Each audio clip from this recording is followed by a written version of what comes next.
3 से 4 घंटों में क्या हो सकता है? बहुत कुछ हो सकता है। एक डब्ल्यूडब्ल्यूई का बड़ा मैच ऑफिशियल हो सकता है। John Cena versus AJ styles का मैच ऑफिशियल हो चुका है और भाई क्या खेला खेला डब्ल्यूडब्ल्यूई ने। अगर आपने सिर्फ ऊपर ऊपर से देखा तो शायद आपको अंदर की चीज समझ में नहीं आएगी, लेकिन देखो डब्ल्यूडब्ल्यूई ने, ट्रिपल एच ने, जॉन सीना ने, एजे स्टाइल्स ने, जिसको भी आपको इसके पीछे नाम देना हो आप दे सकते हो। बट मैं आपको शुरुआत से बताता हूं। कल मैंने रॉ के रिव्यू में तो आपको बता दिया था कि जॉन सीना ने सीना वर्सेस स्टाइल्स हैशटैग करके बोल दिया है, तो मतलब कि अभी मैच होगा, वो उस डायरेक्शन पे इन्होंने चलना शुरू कर दिया था। लेकिन कल शाम और रात में क्या प्रोग्रेस हुई इसकी? सबसे पहले तो जॉन सीना ने एक ट्वीट किया और वो कहते हैं देखो मैं अपने ओपोनेंट्स पिक नहीं करता, इवन टफ टाइम्स के अंदर भी मैं फैंस की सुनता हूं। क्या एजे स्टाइल्स तुम सुन रहे हो? ट्रिपल एच क्या तुम सुन रहे हो? और फिर उन्होंने हैशटैग सीना वर्सेस स्टाइल्स किया। अब इसके कुछ देर के बाद एक रिस्पॉन्स आना था जो कि ट्रिपल एच की तरफ से नहीं था। अभी ये एजे स्टाइल्स का भी तो कुछ बयान आना था ना, क्योंकि देखो जॉन सीना रॉ में तो आने नहीं वाला, स्मैकडाउन में आने नहीं वाला, जितना हमको पता है वो सीधा क्राउन जूल में आएंगे।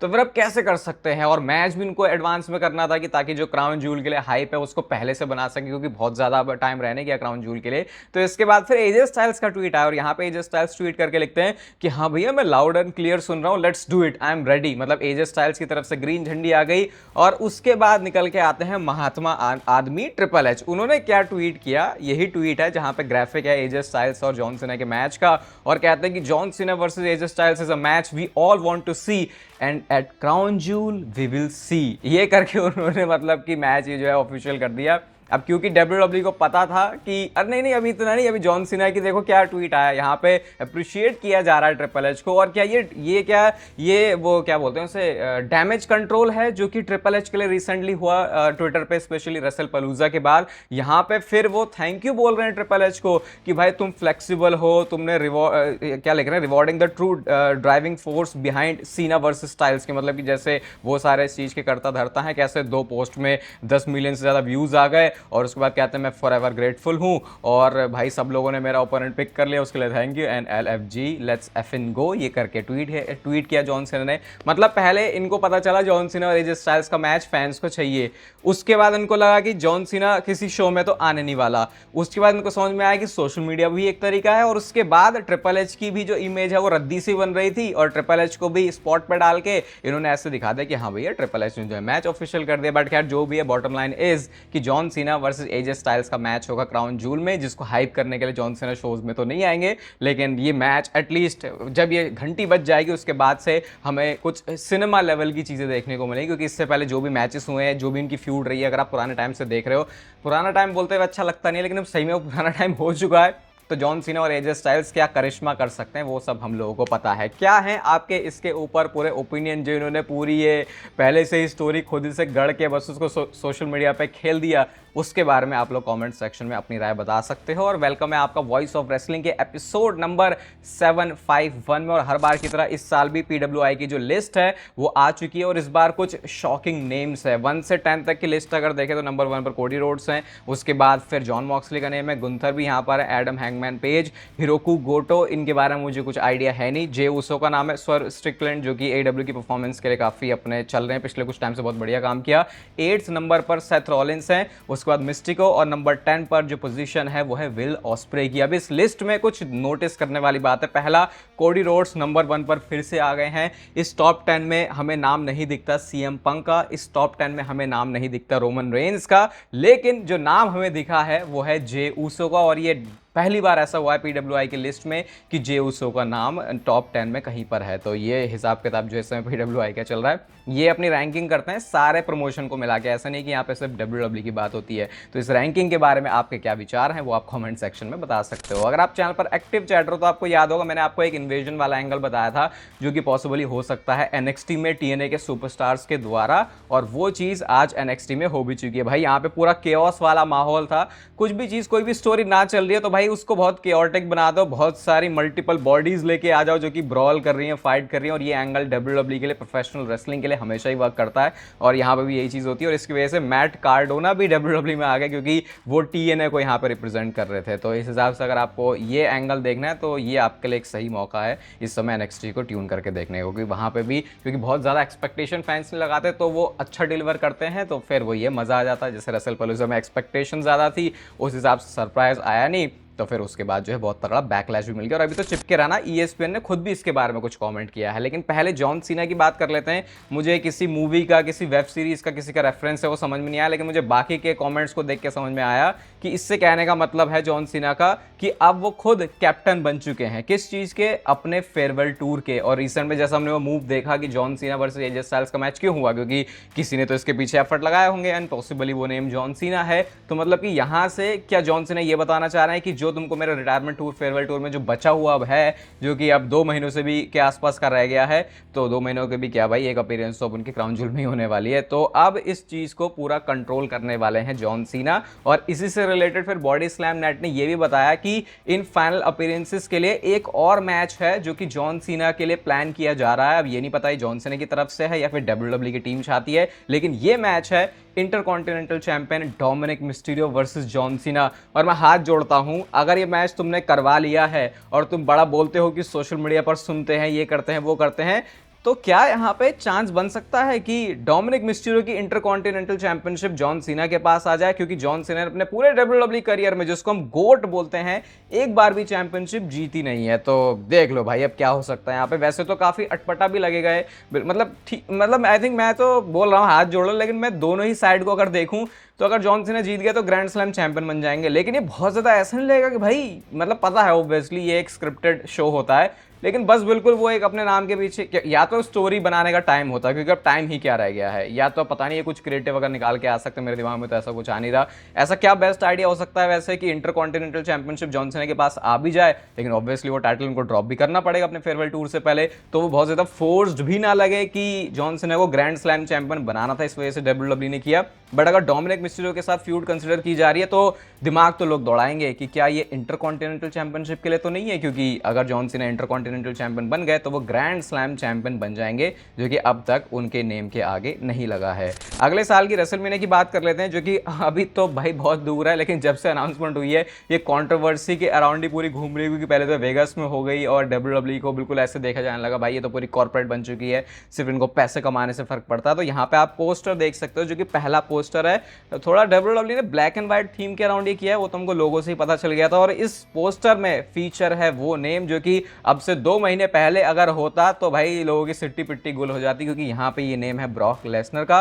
और ये ब्रॉक लेसनर की, सोचो इन्होंने ना इस साल की रेसलमेनिया में कम्पीट किया, ना पिछले साल की रेसलमेनिया में कम्पीट किया, तो उससे पहले वाला हिसाब किताब था उनका। तो ये भी काफी लंबे टाइम के बाद ब्रॉक लेसनर की रेसलमेनिया में अपीयरेंस होगी। और इससे ये भी पता चलता है कि ये सिर्फ कोई एक मैच के लिए नहीं, क्योंकि बहुत सारे लोग तो यही बोल रहे हैं कि सिर्फ एक जॉन सीना वाला मैच के लिए ही वापस आया ब्रॉक लेसनर, ऐसा कुछ भी नहीं है। ESPN के बारे में मैं बात कर रहा था ना कि कैसे रेसलपलूजा के बाद एक तो लोगों ने उसको नफरत करी, लेकिन ESPN ने भी खुद भाई क्या, मतलब पहले तो मैं आपको समझा देता हूं क्योंकि आप कंफ्यूज हो जाओगे कि ये क्या चल रहा है। जिस वाले प्लेटफॉर्म में जिसके राइट्स हैं, जिसके पास WWE के राइट्स हैं, वो खुद ही अपने शो को बेकार कैसे रेट कर रहा है और वो बता भी कैसे रहा है पब्लिकली, क्योंकि ये तो थोड़ा वियर्ड है। लेकिन पहले मैं आपको समझाता हूँ क्या, मतलब कि दिखाता हूँ कि क्या हुआ। तो ESPN ने अपना एक आर्टिकल पोस्ट किया जहां पे वो C ग्रेड करते हैं रेसलपलूजा को, ये खुद ESPN की तरफ से आ रहा है। और यहाँ पे इसको बहुत अंडरवेलमिंग बताते हैं, स्पेशली कोडी रोड्स और ड्रू मैकिंटायर के मैच का मेंशन होता है यहाँ पे, और कहते हैं स्टेफनी बेकेर और जो ये वाला मैच था यूस्काई वाला, इसने इसको सेव कर लिया। तो अब ऐसा कैसे हो रहा है कि ESPN के पास WWE आ गई है और ESPN वाले खुद ही WWE की बैंड बजा रहे हैं, क्योंकि ऐसे तो होता नहीं है। तो मैं आपको इसको थोड़ा एक्सप्लेन कर देता हूँ। है ये फनी, मतलब स्टिल ये, अगर ये एक्सप्लेनेशन के बाद भी फनी रहेगा। ESPN की बहुत अलग अलग टीम्स हैं, ऐसा नहीं है कि ESPN सिर्फ अपने नेटवर्किंग या प्रोग्रामिंग के लिए ही जाना जा रहा है, उसमें बहुत सारी और अलग अलग चीजें होती हैं। तो ESPN के कुछ राइटर्स भी हैं, कुछ ऑथर्स भी हैं जो कि पोस्ट करते हैं, और ये अब से नहीं करते। जैसे ब्लीचर रिपोर्ट पोस्ट करता है, तो अब ऐसे ब्लीचर रिपोर्ट के पास अगर WWE का राइट आ गया तो वो भी तो ऑब्वियसली अपना वो जो पुराना काम है वो तो करेंगे ही।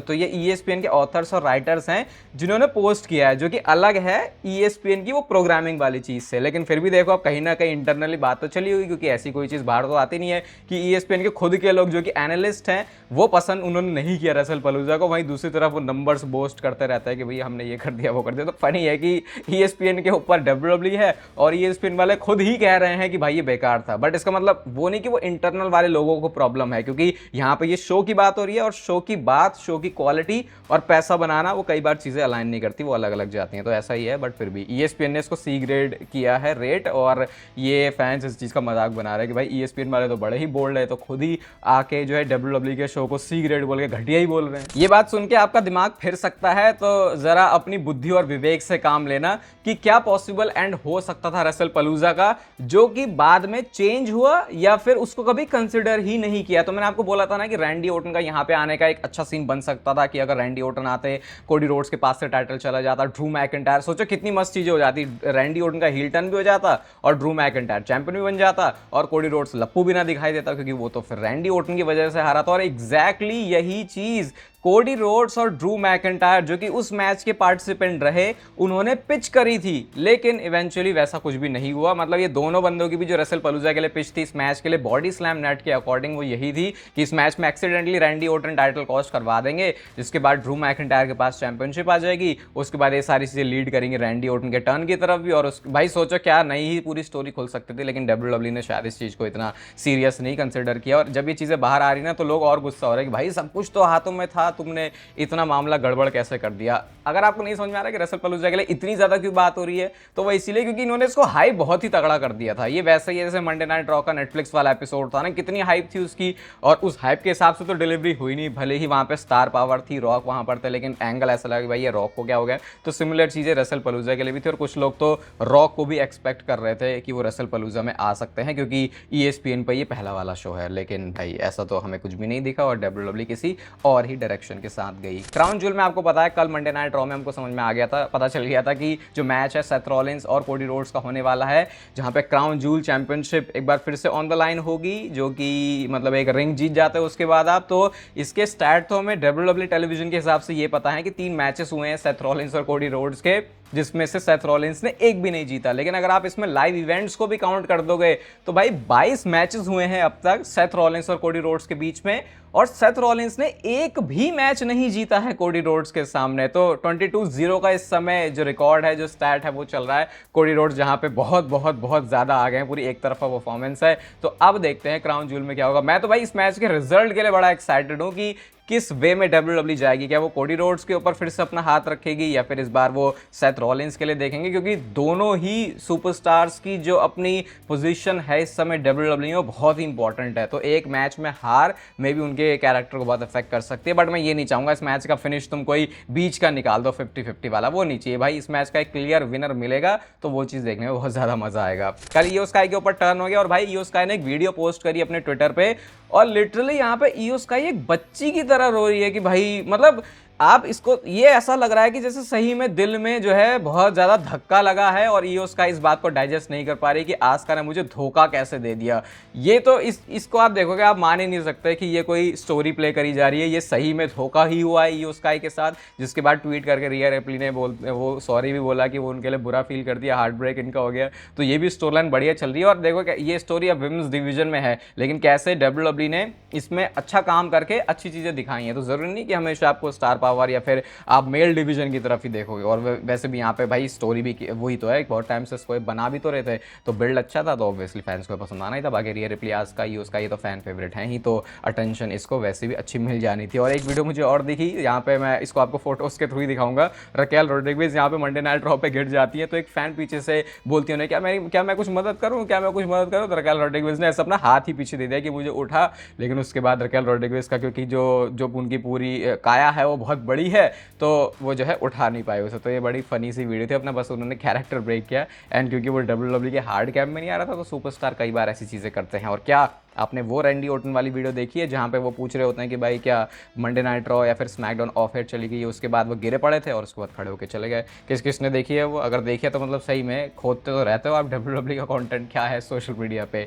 नेक्स्ट ब्रॉक लेसनर और जॉन सीना के इस मैच की बात करते हैं। और बहुत सारे लोगों को चाहिए था कि जॉन सीना इस मैच को जीतें, लेकिन इस मैच का जो फिनिश है, अब रिपोर्ट ये आई है कि जॉन सीना खुद चाहते थे कि वो इस मैच में विन ना करें, और वो चाहते थे कि ब्रॉक लेसनर को इस मैच में विक्ट्री मिले, और ये जॉन सीना का खुद का डिसीजन था। पता नहीं इसके ऊपर, ये मेल्जर का कहना है बाय द वे, और मेल्जर चीचा ने रिसेंटली काफ़ी सारी वैसे बातें बोली हैं जो कि फिर सच ही निकल के आ रही है। और मेरे ख्याल से क्या यही तो रीज़न नहीं है कि जॉन सीना ही मैच को जीतने के लिए शेड्यूल्ड थे, लेकिन जैसे ही उस मॉर्निंग को रेसल पलूजा के लिए जॉन सीना पहुंचे, उन्होंने बोला नहीं भाई हमें ये सब नहीं करना, और उसके बाद जो ब्रॉक लेसनर है वो इस मैच को जीते। यहाँ पे तो कोई ओवर करने वाला हिसाब किताब मुझे समझ में नहीं आता, क्योंकि चाहे जॉन सीना जीतते चाहे ब्रॉक लेसनर जीतते, कोई किसी को ओवर नहीं करने वाला था। ब्रॉक लेसनर तो वैसे ही अपना करियर इतना लेगेसी बना चुका है, और जॉन सीना रिटायर हो रहा है, तो फिर यहाँ पे ओवर करने का इतना कोई खास सेंस फिर बनता नहीं है, तो पता नहीं है, बड़ा अजीब सा था। बट खैर अभी मैच हो गया है पीछे, अब नहीं बात करेंगे इसके बारे में। क्राउन जूल के बारे में कल हमको पता चल गया था, मैंने आपको रॉ के रिव्यू में दिखाया था पोस्टर जहां पे रोमन रेंज फीचर्ड हैं। अब सवाल यह है कि रोमन रेंज का मैच कौन सा होगा रसल पलूजा निकल जाए, crown joule premium live event में। तो देखो ये स्पेकुलेशंस हैं, लेकिन मुझे इन स्पेकुलेशंस के ऊपर बिलीव नहीं हो रहा, क्योंकि जो कहा जा रहा है मैच क्राउन जूल में रोमन रेंज का होगा वो है अगेंस्ट ब्रॉन ब्रेकर, एक सिंगल्स मैच। अब मैं ऐसा क्यों मानता हूं, शायद आपको इसका रीजन पता होगा अगर आपने पिछली वीडियोस में चीजें सुनी होंगी, कि ये एक बड़े वाले शो, बड़े वाले ऐसे कैलिबर का, समझ रहे हो, वैसा हिसाब किताब का मैच है।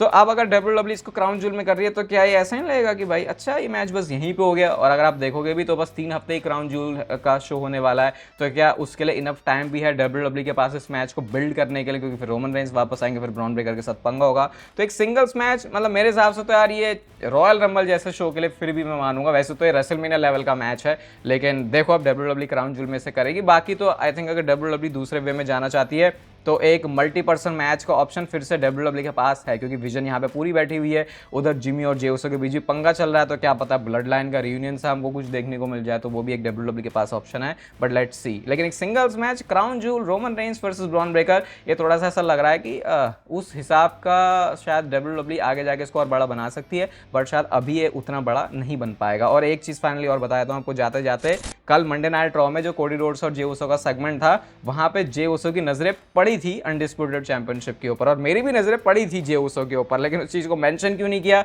सिंपल, क्योंकि एक और बंदा है जिसको कम से कम 25-30 साल तो हो चुके हैं ऐसे ही सेगमेंट करते हुए कोडी रोड्स के साथ में, और अब तक उसे अनडिस्प्यूटेड चैंपियनशिप के लिए या फिर वर्ल्ड चैंपियनशिप के लिए मौका नहीं मिला। बंदा चैंपियनशिप हार के दोबारा भी जीत लिया और अब भी उसे मौका नहीं मिला।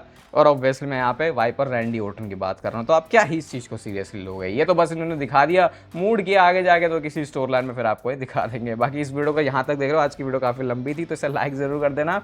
अगर आप चैनल की मेंबरशिप वाले कंटेंट में इंटरेस्टेड हो तो मेंबरशिप ज्वाइन करके आप वो कंटेंट को भी एक्सप्लोर कर सकते हो। चैनल को सब्सक्राइब कर दो ऐसे और मस्त WWE से रिलेटेड कंटेंट के लिए। बाकी तब तक फिर लेते रहो जिंदगी के मजे।